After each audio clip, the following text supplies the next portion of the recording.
Did you know that there is an angel who stopped being talked about, and for a long time it was almost forbidden to even name him? What is the mysterious angel who, due to his great power, was confused by God?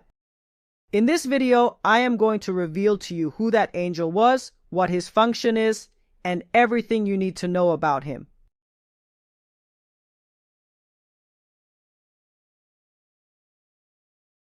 Shalom everyone, welcome to one more video on our channel. Welcome. Today we are going to talk about the most powerful and most mysterious angel in history. He is none other than Metatron. And in parentheses, I'm going to say that although I just pronounced this name in a complete way for educational purposes to teach you what his name was, after this video, I am no longer going to pronounce the full name because according to the Kabbalistic tradition, one should not name the name of the angels without a specific need. I want to pause for a few seconds to invite you to the Co-Creators Academy on WhatsApp, where we are going to have completely unpublished materials. If you want to join the WhatsApp group, click on the link in the video description. Let's start with the meaning of his name. There is discussion about what his name means, but what is clear to everyone is that this is not a name in Hebrew. The Ramban Nachmanides, born in 1104 after the Common Era and died in 1270 in Spain, said that matat means sent, which in Greek is matatar. The Ralbag, Rabbi Levi ben Gershon, in 1344, who died in 1344 in France, said that the word matat comes from matron, that is mother in Roman, in the sense of guardian. So one said the envoy, the other said the guardian. And there is a third opinion, that of the great Kabbalists, such as Rabbi Menahem, who lived in approximately 1600, said that matat means servant. Thus, envoy, guardian, and servant are some of the meanings of this mysterious name. The wise men of Israel, already in the Talmud, called matat sar hapanim, that is, the minister of the face. The meaning of this adjective is that it is one that reveals the divine face. Face means revelation. The word panim, which means face, is the same word as the word pnim. Yes, it has the same root and they are spelled the same. The panim is the internal part. Something that is inside is pnim. So pnim is the internal dimension. Why? Because the face reveals what is inside a person. The expressions, all of that, is revealed in the face. So what matat actually comes to do is reveal God in this world. Let's say that it carries divine revelation in it. We see this in the simplest sense of the biblical text. In the book of Shemot, the book of Exodus, chapter 23, verses 20 and 21, the following is written: Behold, I send an angel before you to guard you on the way. Yes, we said it meant guardian, do you remember? And bring you to the place I have prepared. Servant, sent. Be careful with him, says the text, and listen to his voice. Do not rebel against him, for he will not forgive your transgressions, because my name is inside. The Midrash Otiyot of Rabbi Akiva, a very ancient midrash, a very old book of literature, of exegesis, of the rabbinic literature of our sages, says something very interesting, that one of the names of matat is the 4 letters of the divine name, the letter Yod, the letter He, and the letter Vav, and the letter He. And he called him Yud-Ke Vav-Ke Katan, that is, the small tetragrammaton. Yes, as it is written, because my name is inside. That's what it literally says. In some way, it is as if there were the divine name in all its expression and the divine name in synthesis, in small, It is the one that is revealed through that angel, because my name is inside. And the commentator Rashi tells us the same thing, who, although he usually explains the simplest side, tells us what it means that his name is on it. He said, the word matat has the same numerical value as Shaddai. Yes, Shin Dalet Yud, which is one of the names of God that means the Almighty. That is why he is called Sar Hapanim, the minister of the face, because in Shemot 33:14, when God tells Moses that he himself and not another angel will go with them, he tells them like this, and my face will go, and I will guide you, meaning, my face from there I will go. And commentators such as Rabino Behaye say, what is my face? My face is Matat, Sar Hapanim, the minister of the face. So this is an angel that is not a common angel. It is an angel different from the others. This becomes even clearer when we read in the book of Exodus, also in chapter 33 from 2 to 4. The following says, and I will send an angel before you, and I will banish the Canaanite, and the Amorite, and the Hittite, and the Perizzite, and the Hivite, and the Jebusite. He will bring you to a land flowing with milk and honey, for I will not come up among you, for you are a stiff-necked people, lest I consume you on the way. And the text says that when the people heard this bad news, they mourned, and no one put their ornament on themselves. In other words, when talking about Matat, it was fine that this angel was coming. Why? Because my name is on it. But when he told him that he is a normal angel, that he would not go, he would send them an angel. The people were saddened and mourned. We have to ask ourselves what difference there is. They are both angels. No, no, no. Matat is not a normal angel like the others. Now we have to make an important parenthesis, because we can fall into the serious error of thinking that there are two gods or something similar, or two levels of God. And if you made this mistake, you won't be the first. Come with me to the 1st century of the Common Era. Rabbi Akiva and 3 other wise men were those who made mystical elevations to a place called Pardes.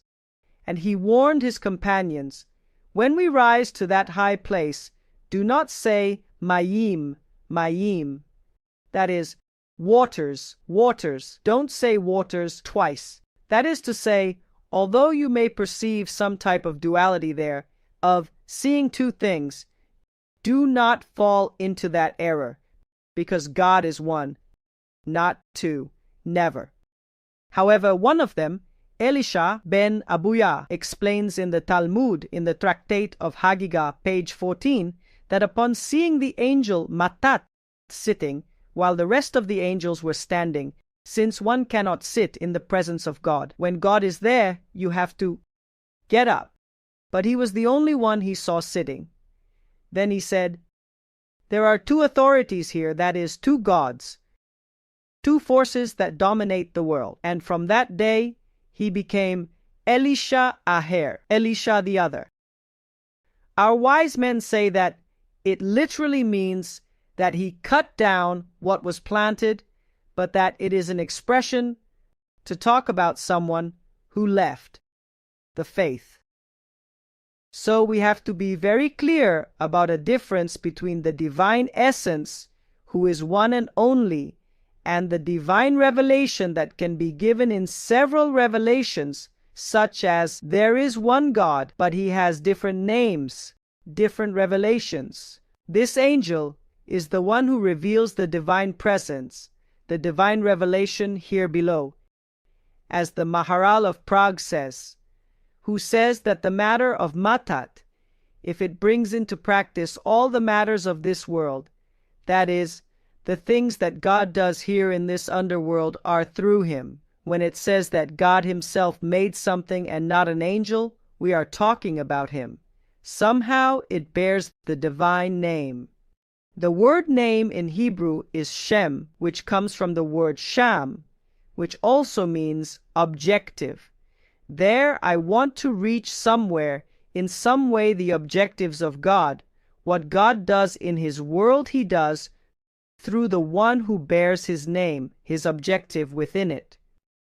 So that is something that we have to be very careful not to fall into the error of Elisha, who said there are two authorities, not two. God is one, not two, or three, or four. It is not something that is counted.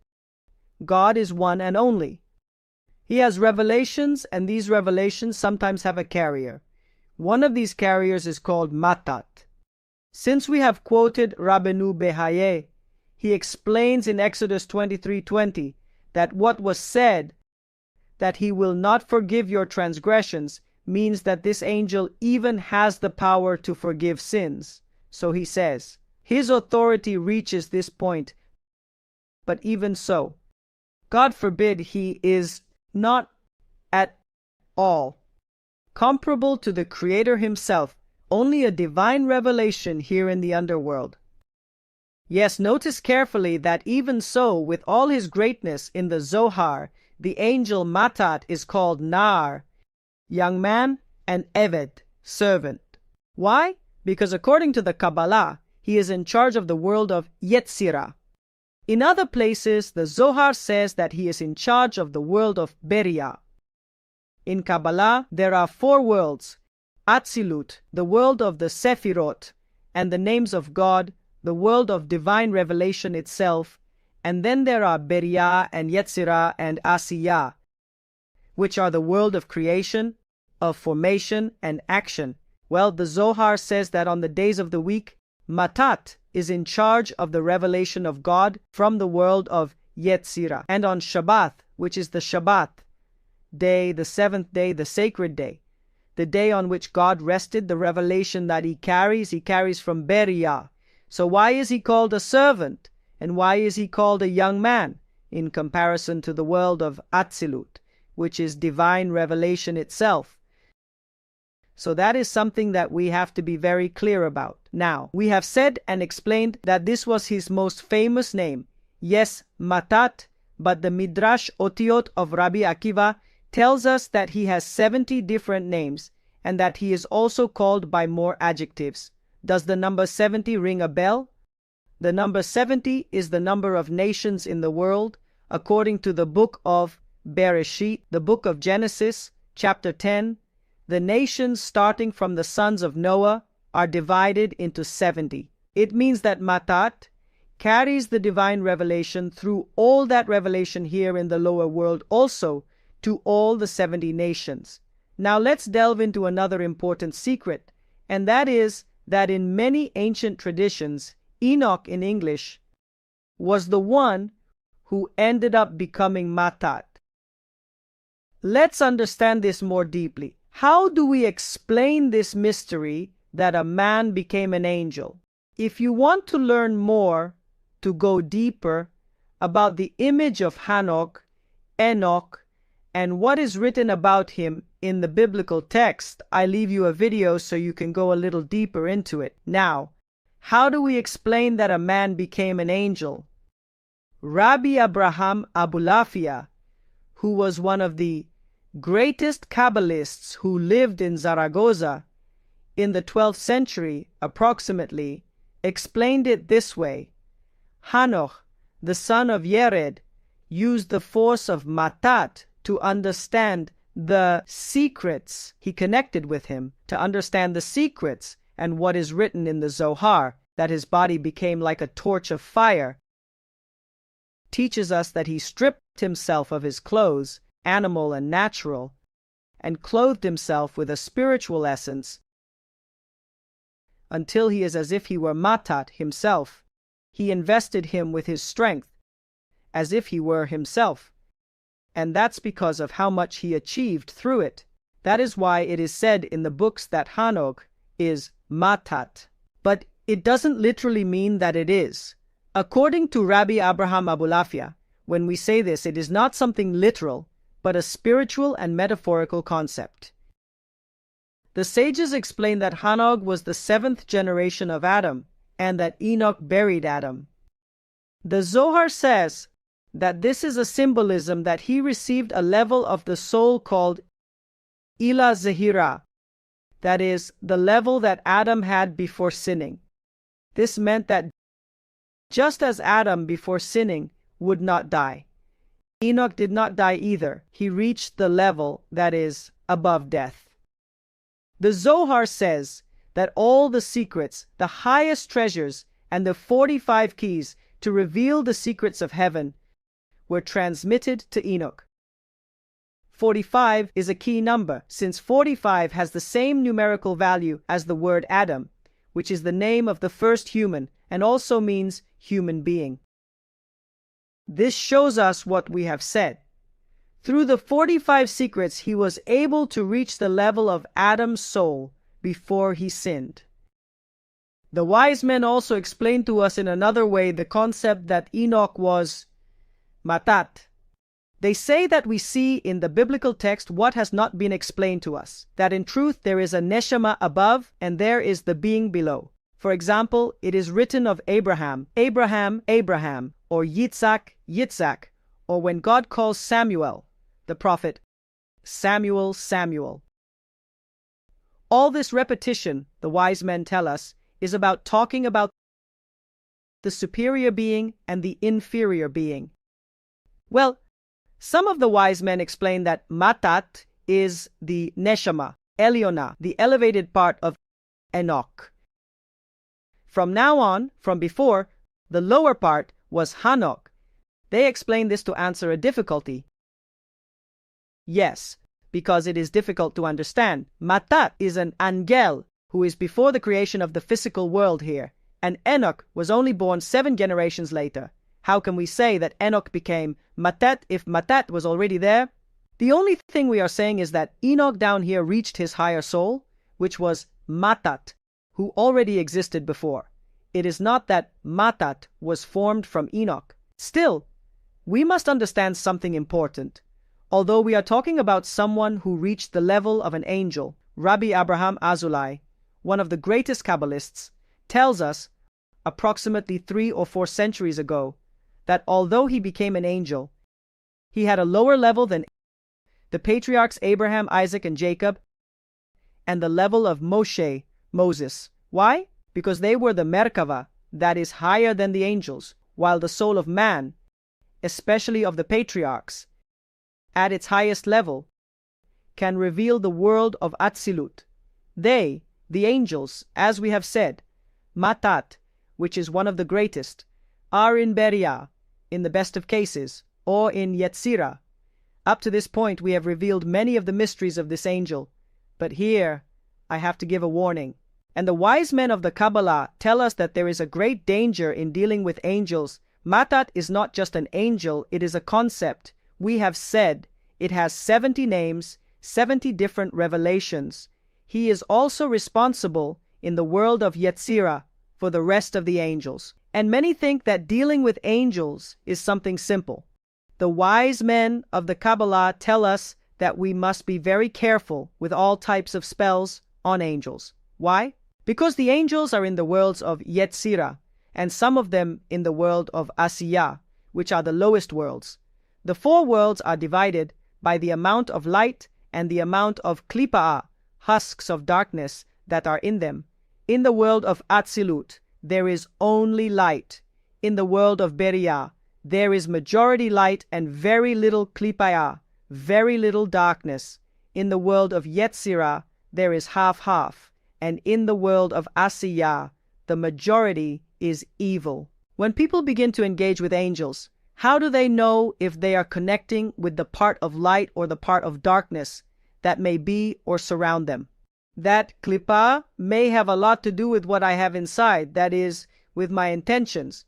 If I want for myself, if I want selfishness, if I want and have pride even for people to see, to tell people the future, to connect or to make money, or for any other topic that is personal, what can happen, God forbid, is that my shells cause me to connect with the dark parts of the worlds of Yetzirah and Asiyah, in the best of cases, and that can do great harm to me on the spiritual level. That is why the wise men of Kabbalah say that our connection has to be direct with God in Atzilut, in His revelations in Atzilut, with the Ein Sof, directly with the infinite, directly because there is no evil there. There we only connect with true light. So, to finish, we have talked about the different mysteries around this mysterious angel. But why did they stop talking about him? Why? Obviously, this angel was adapted by different cultures as well, and was used to justify some doctrines in other philosophies that had nothing to do with the line, let's say, of Judaism.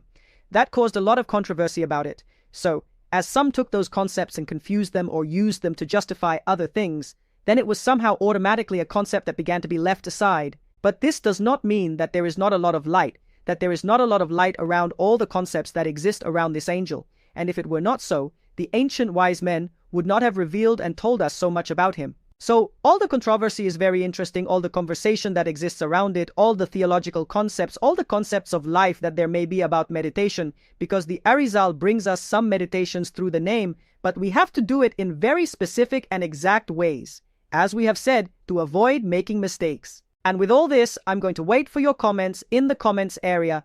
Tell me what surprised you the most, what you think about what we've said, and let's get into an open conversation here in the community, in our comments. If you are not subscribed to our channel, subscribe, because there will be many more videos on interesting topics, and they will also help us on a daily basis, not only informative, but also about personal growth. And if you are not signed up for our Co-Creator Academy on WhatsApp, you can do so in the first comment. Without further ado, see you in the next video. Remember, like, comment, and if you are not subscribed, subscribe. Greetings to all.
Shalom.